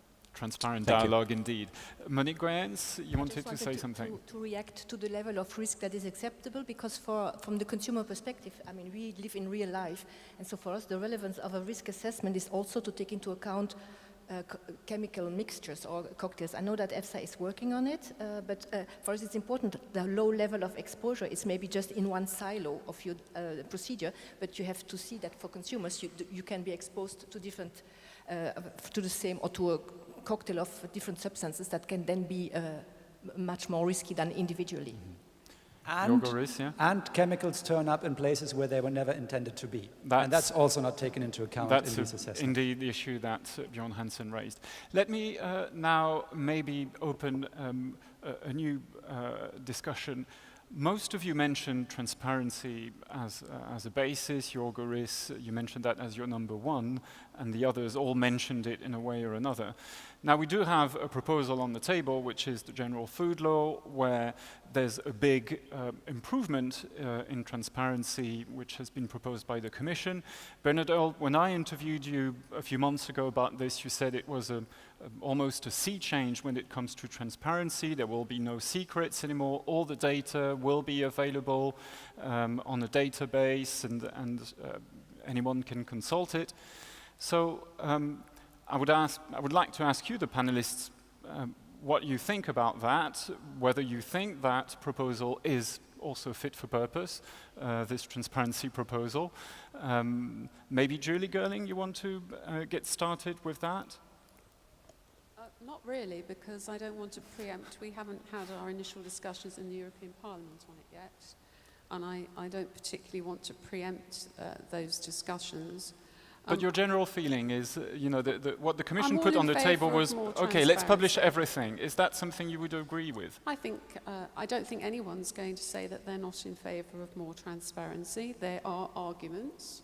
Whether I think they're valid or not remains to be seen. There are arguments for keeping some things less transparent in the sense of there are commercial arguments, and I'm sure we could just dismiss those as the big business concerns, but I think they ought to be taken into account if that is the case. They ought to be discussed in the same way as everything else should be. So I have no objection to transparency, but I would just like to say, in case I don't get another chance, because I was missed in that round, so just in case you miss me again, I just want to say that the people who make policy decisions, okay, in the European system, we have a very strong and very highly regarded scientific bodies within both the Commission and the agencies. But actually within the Parliament, we have to make decisions, and we have to make decisions based on an awful lot of conflicting information. And it's very, very difficult to validate some of that information most of the time. And we get lobbied, and not just by the obvious lobbies, the large food companies, etc., but also by environmental organizations who lobby us contradictorily, depending on the actual issue and depending on the piece of legislation. So there is no consistency from any direction for elected people, and we as laymen have to make those decisions. So all I would ask is that people make it very, very clear, and I take my hat off to Greenpeace in this discussion because made it very clear that the aim is a chemical-less agriculture and a pesticide-free. That's fine. I know that. That's good, because then I can judge anything that comes from them on that basis. That's what they believe. But that means that I have to treat some of what they say with caution because they have a political objective. And that political objective is just as strong as the one that's coming from, I don't know, a large food company. So just to make the point that for elected people, it's not that simple. Yes, we can have this big discussion about the common agricultural policy and everything else, but in the end, we have to decide what our electors actually want. Mm-hmm. And that's not always as simple as you think. Okay, so a decision which is hard to make as decision makers. Monique Goyens, I see you want to say something about this. On the general food law and general food law and transparency, yeah. yes. So of course we as a consumer organization, the more transparent, the more open you are, the more documents are out there for the public or their representatives to consult and to react on, the better it is. Of course, transparency should also lead to engagement. Huh? This is the next step. For us in the general food law, the black box is the risk management stage. Because what happens there, in the comitology, we don't know what happens. And there is huge room for improvement. But maybe that's not really the question here. It's a good point that you're raising. But just to say on the transparency of the data and of the science, you think it's good, right? Of course, yeah. of course. And Jorgoris, you would say the same, I guess. Yeah, it's great that the Commission is now pushing EFSA to stop using secret studies. That will really improve the situation. The Commission proposal has some flaws that need to be addressed by the Parliament and Council, but the general direction is good. I think it was strongly driven by the controversy and blunders around the glyphosate authorization. So at least one good thing has come out of it. And if Parliament and Council approve that proposal, I think things are moving in the right direction, definitely. And I think it's good news for EFSA, wouldn't you agree? As Monique said, then of course there's the whole question of comitology, which is the risk management aspect where transparency is not always full. Maybe Bjorn Hansen or Bernard Earl, you want to say something about the transparency proposal as such?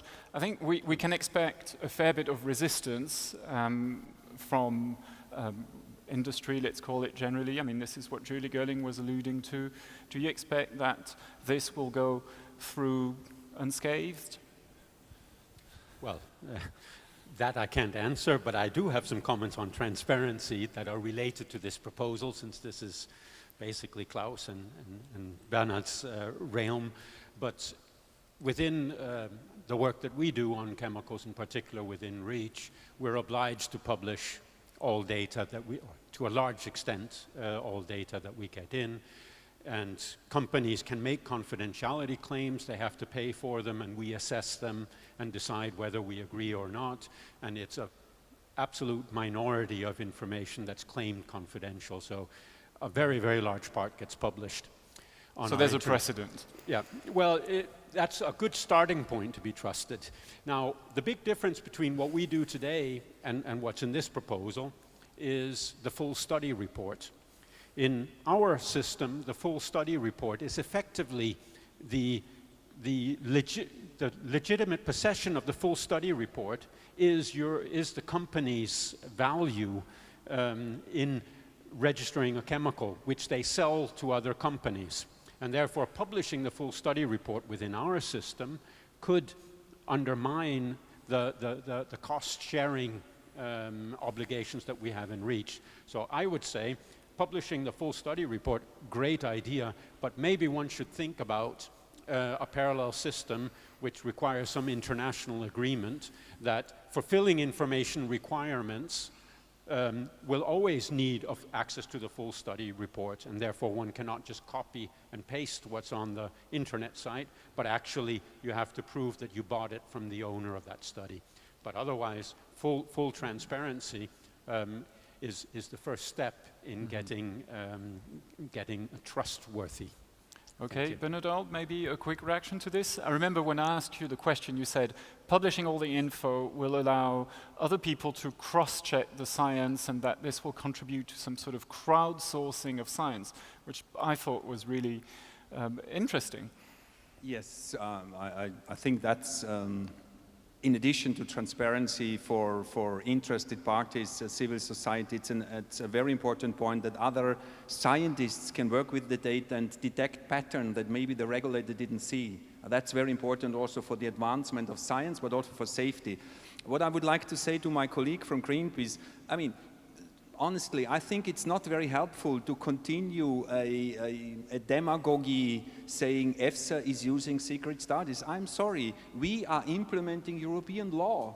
And if the legislators decided in 2009 that a certain system should be driving European application assessment, I'm sorry, we are the wrong addressee for that criticism. And it does not help if if it is continued to be said that EFSA is using secret studies. No, we are implementing European law, and please, the legislators, if they want to change it, they should change it. So now we go a step forward, but still, I mean, that will not be all data out. Yeah. Again, we will not meet the expectation because there will be confidentiality islands. Depends on what the legislator decides. Yeah. So we should not now create the expectation that everything will be out, but a huge part will be out, raw data will be out, and it will be a big step forward. So we very much welcome this initiative of the Commission. Maybe just to close on the transparency, because there's another aspect I'd like to touch upon, which is risk communication. So close behind on the transparency. And obviously, I have a conflict of interest because my DG is behind this proposal primarily, so obviously I think it is a very good proposal. And this particular aspect that Björn alluded to, we did examine quite carefully, Björn, and we had lots of discussions with stakeholders about it, and we challenged them and asked, do you know cases where the publication of a study has actually led to such an abuse, that somebody just copy and paste, to use that, and uses it somewhere else, and they couldn't. I mean, there's not a single case documented where the publication of a study report has led to an abuse in another legal system. It's just claims at the moment. So therefore, we stand by that part of the proposal. One more element of it, though, and I think we need to be conscious about that, for data-rich substances, where there are many studies, the publication of the studies will not eliminate the issue that experts might not necessarily agree on the interpretation of the studies. I mean, that will remain, so we need to be conscious of that as well. Okay, so on the subject now of risk communication, that was mentioned, I think, by almost all of you. Communicating uncertainty, it's not easy.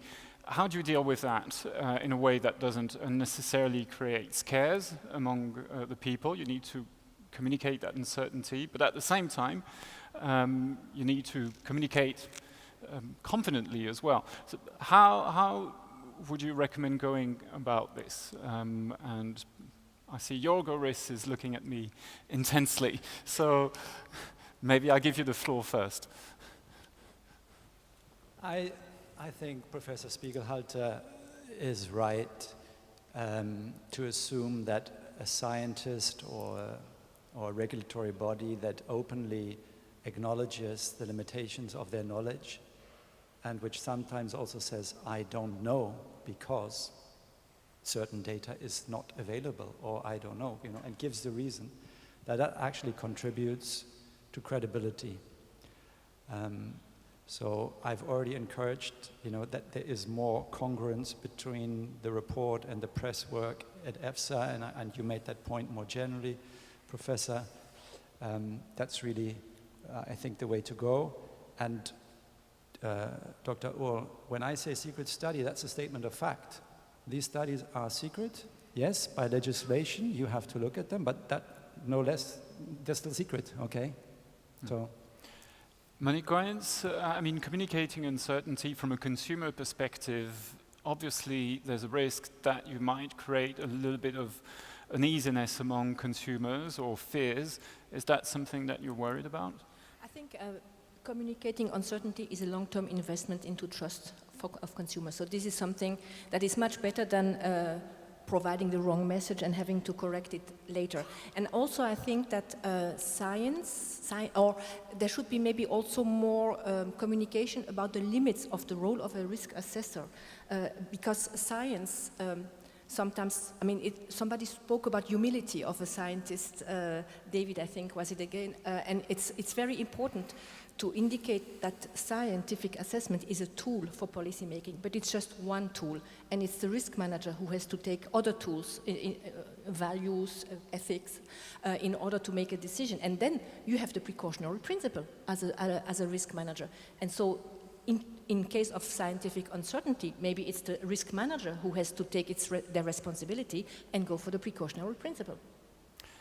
Okay, I think some of that just fits quite well with some of the questions that have been submitted via the app. So let me maybe start with this one. Are values of the new uncertainty also needing identification, characterization, and communication?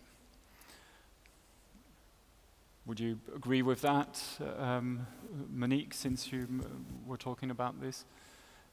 communicating about the values? Do these things need to be identified? Yes, I mean, the more open you are as a decision maker, the better it is for democracy. And if you say, I take this decision on basis of an EFSA opinion, I follow EFSA or I don't follow EFSA because I overrule EFSA because they are valued. It is not because science allows it that people want it. It's very important. The difference is very important. And if you can specify or qualify why you don't follow a scientific authorization, if I can say so, or a positive assessment, then you communicate about your values. And you are accountable towards the citizens. And this is certainly something that would be good. I wouldn't call that uncertainty. I would call it just another tool in the toolbox of a policymaker in order to deliver to citizens.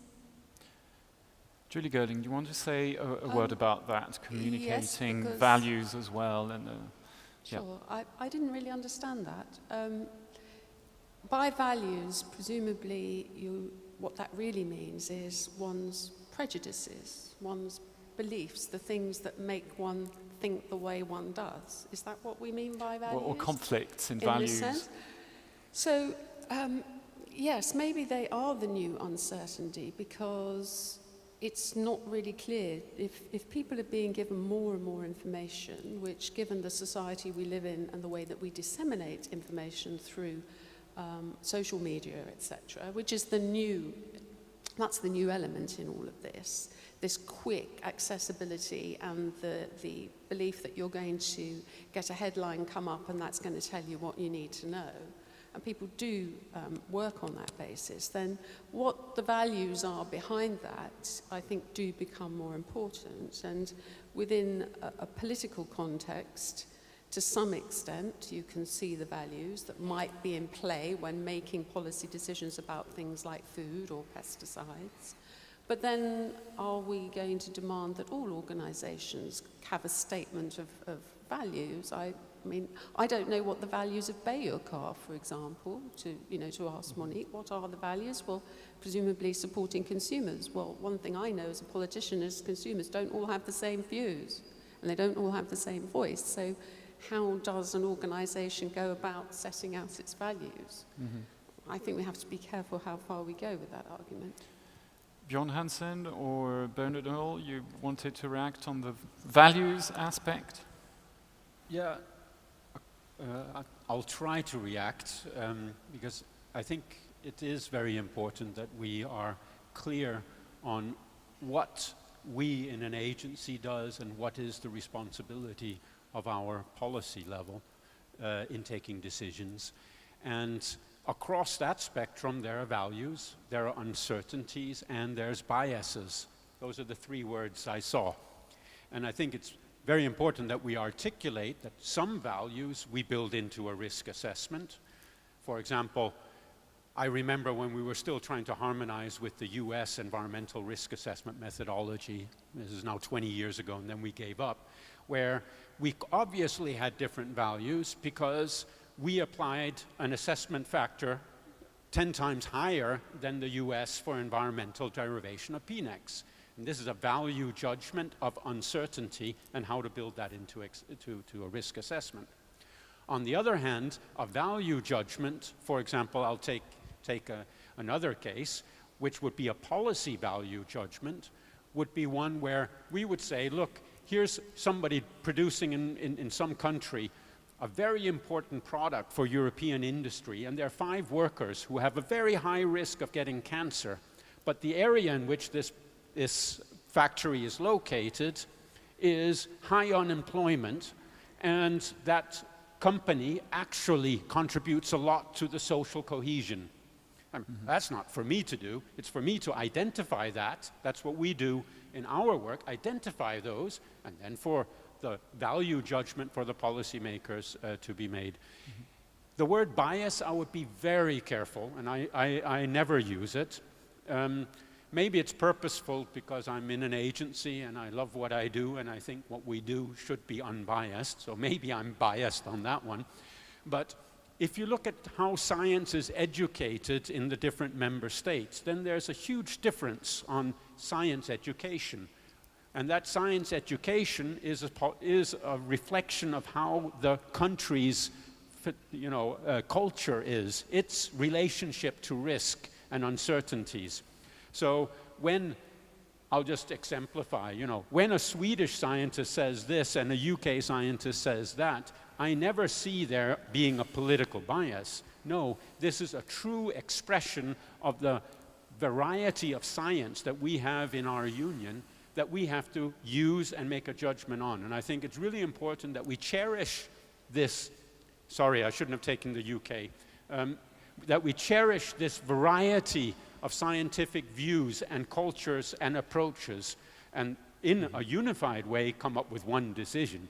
So bias I don't like, and I don't think that our systems in any way build in bias. On the contrary, I think we're extremely good at getting rid of it through all our conflict of interest, but also the way we are transparent in the way we make decisions.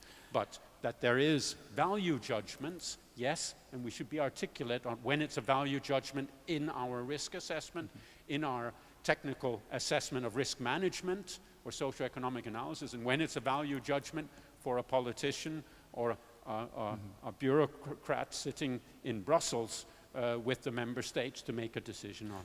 There's one question here that came from the app saying that given the subjective nature of values versus the objective nature of facts, is it really worthwhile for life scientists to spend much resources on discussing values? Should we not be careful to avoid weakening fact-based decision-making by being too concerned about the values? Maybe, Bernard Earl, you want to say something about that? I mean, in a way, you could address it saying, here's the science, but here's the context and the interpretation of it. Well, I think it's not that straightforward as you read from the app, as if there would be the pure science, virgin, no bias, clear, clean, and then there come the values. I mean, that's not the truth, especially not in risk assessment. As Sheila Chazanov has said, it's an unpure science. So there are value judgments within the so-called science, and we have to get aware of that. We have to make it visible, and we have to engage with society to get the inbuilt value judgments right. Mm-hmm. And that is very important, not to preserve a picture as if risk assessment would be completely value-free. It's just not true. And this does not speak against natural sciences. There's still a big room for robust, clean, clear, logical, and scrutinizable science. So it's not a contradiction. It's just one is interwoven in the other, and let's get aware of that. Yes, Julie Gerling, go ahead.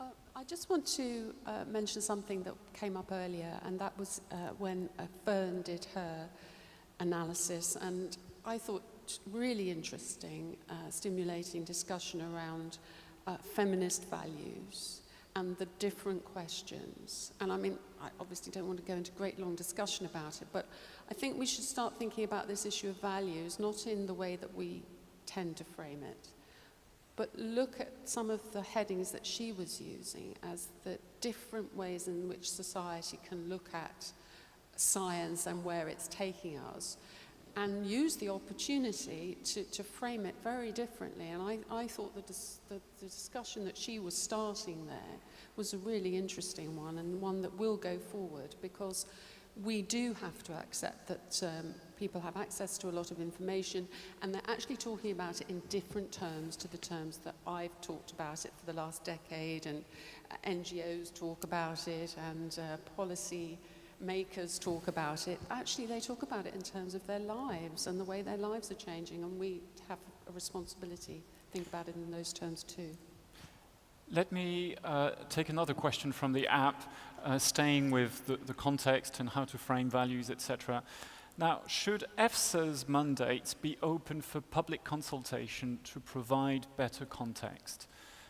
In other words, should EFSA's mandate be broadened in a way? Is it a bit too narrow to deal with something as big as values and things like that? Who wants to answer that question? Bernardo. I think this is one of the main questions within the risk analysis paradigm. At which stage are the societal concerns brought into the picture? And I think the underlying assumption is that the risk managers, be it the Commission or the Member States, they collect already the whole breadth of societal concerns, formulate a question, taking care of the societal concerns, and only then put these questions into the risk assessment pipeline, which does not prevent that we also put out for public consultation our protocols, our scoping papers, and our scientific opinions. But it's not so much to get value judgments on that, it's rather to get the science right. Mm-hmm. So we do public consultations to get the science right and to get maybe the breadth of evidence into our science, but the societal concerns, the value questions should be dealt with before we start risk assessment and afterwards when you communicate it and enter into the risk management stage. So you don't need a broader mandate for something like that? Not necessarily. Okay, Monique Goins? I would still welcome the possibility for civil society organizations to have a look and to have a possibility to react on the mandate. Also because we can ask additional questions, because there can be, I mean, I have not any experience of the Commission asking me whether the mandate that they are giving to EFSA is in line with our expectations or if all questions have been addressed. So that could be a possibility. Maybe it's of course making the process longer, but it could be also another element of trustworthiness to make that also an open process. Yes, Jorgo Riss. I think I agree with Dr. Ohl on this one. It's rare, but it's not uncommon. Greenpeace has scrutinized the work of EFSA for many, many years. We've pointed to conflict of interests, problems, we've pointed to what we saw as problems in some of the assessments, and we've seen progress. So I like to think that we've contributed a little bit with our criticism also to making things move. And the reason why we are motivated to do that is because it is crucial to have a public authority that runs on public money, is as removed as possible from vested interests that have a financial interest in the outcome of the findings of this agency, and that people can trust this agency. And I think, I mean, I have not thought deeply about these questions yet. Some of them is the first time that I'm thinking about it. So that's my ignorance, and I state that very clearly. I'm not going to make something up on the spot. When I came in here, and the work that is driving Greenpeace and other NGOs when we monitor and sometimes criticize you and sometimes praise you, sometimes you also do very good work, is to make clear what is EFSA doing and to give it a clear role of doing a transparent assessment, stating what they know and what they don't know. And I think there's a risk, certainly at this stage, to open things up, which could very well give EFSA a role that most people would actually expect to be a role of elected politicians and of broader societal debate, and not of a bunch of dedicated people working in Parma. Mm-hmm. Yeah. A bit like Juncker said, bringing more politics into Europe. Maybe a final question to close, because I see it's 6 already and that we need to close this conference soon. Unless there are pressing questions from the audience, maybe I can take 1 or 2. But to stay on the communication issue, as a journalist, I've seen a lot more conflict happening in the past 10, 15 years. Started off with GMOs. And it's striking to see, from my perspective, that all of you have become a lot better at communicating. The Commission spends a lot of time and effort on communication, the Parliament, civil society, even the agencies, you've invested a lot more into communication. But it seems it's all looking from the outside as a bit of a shouting contest sometimes, without really any place where you, as a group, can get together and talk more constructively about things that you actually agree on. And so, you know, accepting the differences that you have, accepting the uncertainties that come with the science, and trying to, you know, have a more positive discussion. Is there a forum currently existing to do that? And do you think there should be one? Who wants to have a go at this?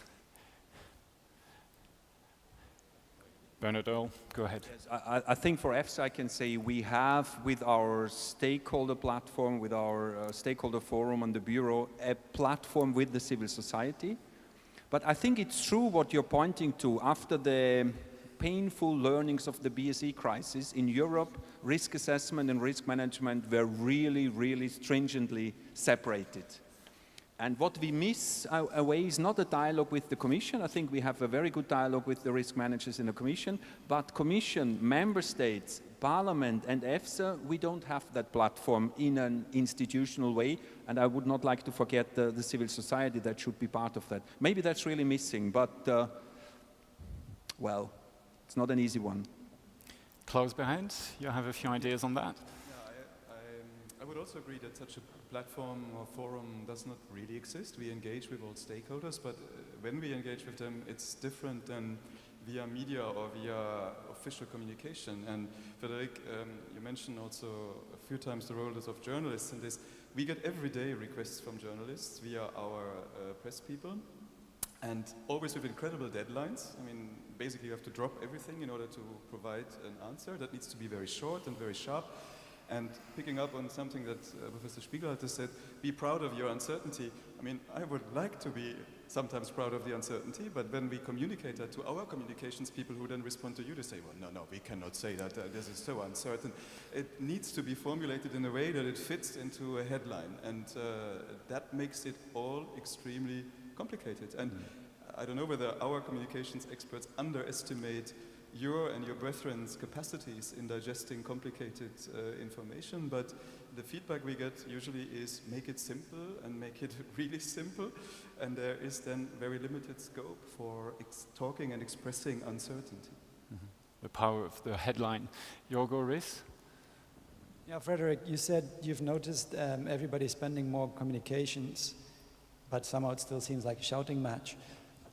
I think, I mean, especially the European Commission, they can spend as much as they want on communications if the underlying processes are flawed. You know, the communication is not going to cover that one up. So, personally, I think it's not for us to have another club where we can discuss these issues, because these are issues that millions of Europeans care about. The European Citizen Initiative to reform the pesticides approval system, you know, the ban glyphosate petition, which had several demands. That was, you know, over 1 million Europeans that signed that up. That signed up to that. They need to see what's happening. Therefore, we need to have public exchange of views. And I very much regret some of the communications from you, Dr. Ohl. I mean, we put on our website the 3 chapters that we checked on the glyphosate assessment, where we found what to us looks like copy-paste, not a single sentence that did not come straight from Monsanto and the GTF. You've never responded to that one. It's out on our website, everybody can check it. Instead, you talk in Euractiv, and you've given the same interview now for over a year, basically, questioning the motivations of the NGOs that worked on glyphosate. You know, there we're not engaging. That's not the communication I expect from the director of a public agency. That reminds me more of the communications of an industry lobbyist. And when you talk like that, then the gap, you know, between me and the people that I know who work on this issue and EFSA is just increasing. And then it looks like you're much closer to the industry than you are to public interest groups like us. So I think that's where I would really like to have a public debate, but a factual exchange, and stop, you know, I mean, where do you're guessing motives of your critics? I think that's too defensive, and I don't think you need to be defensive on this one. And now, you know, we really see EFSA's getting more money, there will be more transparency. That's great, that's something we can celebrate together. John Hansen, maybe to conclude, because we're going over time, I think already. Yeah, again, this is ICA's work, but we have a lot of interactions, and I think I don't see the ability or necessity for further interactions with stakeholders, with Parliament. I mean, we have a lot of very good constructive interactions. What I do see, again, as I look at my agency and where we can improve, I think the starting point is and I was provoked by Klaus. I used to work in the Commission. Now my communications people work for me. So I have a possibility to put in a change here, and it's definitely something that we are working on, and I think this discussion here is helping me prioritize this issue, that if we start as agencies being more articulate, then that might just help Klaus a little bit more back in Brussels, but also the citizen. And I think the two words that I picked up from the presentations that I definitely will take home, integrity, humility. I think those were the two, which I think are some of the basics in order to gain trustworthiness to also work on. And I think, therefore, it's more the passive communication and behavior that maybe, if I look at my agency, can start contributing more forcefully to trustfulness and better communication than actively going out there and trying to find some better Twitters. Okay, I think we can maybe conclude here on these words of humility, indeed, and trustworthiness. A few personal thoughts maybe to wrap up what we've discussed and what we've heard as well in the previous presentations. First, and this is a personal view, transparency, I believe, is key. I would tend to agree with Jorgo Riss there. As soon as data is withheld, as soon as you don't get access, it creates suspicion. And so getting transparency right, I believe, is essential if trust is what you're aiming for as risk assessors. And second, let's not indeed forget the bigger picture, the policy framework. So in this case, what kind of agriculture do we want? What kind of food do we want to eat? What role do we think agrochemicals should play in agriculture? What price are we ready to pay for that as consumers as well? So these are really not easy questions to answer, of course, which is why I would really encourage you to continue talking to each other, maybe via these kinds of forums, but maybe via other ways, and to try and find common solutions, hopefully, to try and bring the discussion forward. So, my personal thoughts. A last couple of reminders as we're closing this conference, and so that's a message to the audience here. There's the poster exhibition, which is taking place outside, and so that's until 7 p.m., so you're welcome to take a look. For those who want to relax, there's also a cocktail being served in the catering area. And finally, for those who need to catch a plane, there's a shuttle bus that will come and pick you up also at 7. And I think that's it in terms of announcements. Thank you to all of you for joining us today, and thanks to our panelists.